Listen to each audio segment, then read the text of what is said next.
Okay, now we talk about features, labels, and dataset. If you really understand these three things, you will basically understand how every machine learning model in the world learns. So make sure you give your attention and listen. To keep things fun, let's use an example that we all remember, which is cool, right? So let's try to build a model that predicts if the student will pass or fail their final exam. So we'll not do coding actually, but all I want is you to understand the logic, like what we are doing. Okay, let's start with features. Features are the inputs we give to the model, the things it can observe about each student. So you can think of features like ingredients in a recipe. You mix them together and the model just cooks up the prediction. The features can be numerical, categorical, or even actually binary. Let's check our features for school example. We have our studied, which is actually maybe the most important signal. And also we have attendance percentage because skipping class rarely helps, right? We have the number of assignments which is completed. And we have another example for binary feature. It's a question like if did they review the before exam, and it has only two answers, yes or no. So every row in our dataset will include these values. So if our dataset is gonna be table, you can imagine the features as a rows. Now let's talk about labels. Labels are basically the answers or outcomes we want the model to learn. Features are the inputs and labels are the outputs. Label is the final thing we want to predict. Did they pass or fail? So it's either 1 or 0, right? Like either they will pass or they will not pass. Labels in machine learning can come in many forms. First example, as I mentioned, is a binary classification. So our model will output the result like pass or fail, spam or not spam, yes or no. So we only have two different answers and there is no third answer. Labels can also be numeric, which we call regression labels.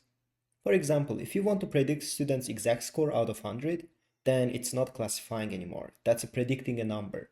In this case, your model will precisely predict that your student will get around 75 or 89 or whatever it is. Another good example for this case is house price predicting example. If we have more than two categories, then it will be multi-class classification.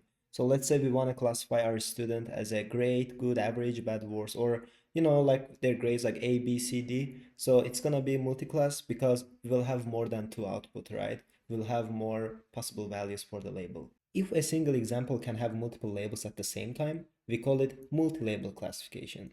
As you can see on the image, one student have multiple labels. Of course, there are more type of labels, but I just mentioned the basic and the most important ones to you. And I didn't really spend a lot of time for each of them because we will do it in the future. I just wanted you to have an idea about each of them. When we start to code and build models, we will have example models for each of them. So for now, just keep it simple and make sure you understand everything what I say. When you put features and labels together, you will get dataset. A dataset is basically a big table.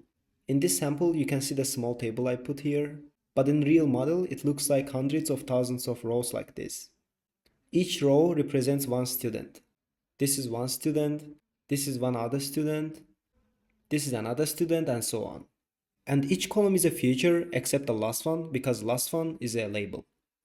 So in other words, the last column, which is pass question mark, is our output and it only has two values, which is binary, right? It either has pass value or fail value. In the future, to have a good result, we will have to split our dataset into three different datasets: training set, validation set, and testing set.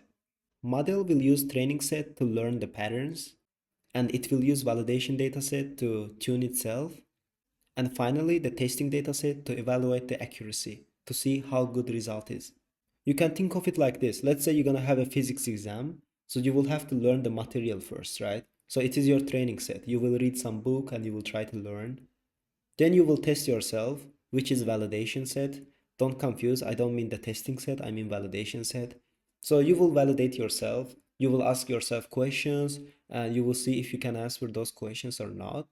And the last one, which is testing dataset, it's like a real exam. So after validation, you will make sure that you're okay, then you will take the real exam. And your accuracy, your evaluation will be in the last step, which is real exam. Take your 5 seconds and look at the picture. I want you to understand the difference between these three. You can pause the video if you want. To summarize the video, the features are the inputs, labels is the output, and dataset is the collection of examples where we learned from.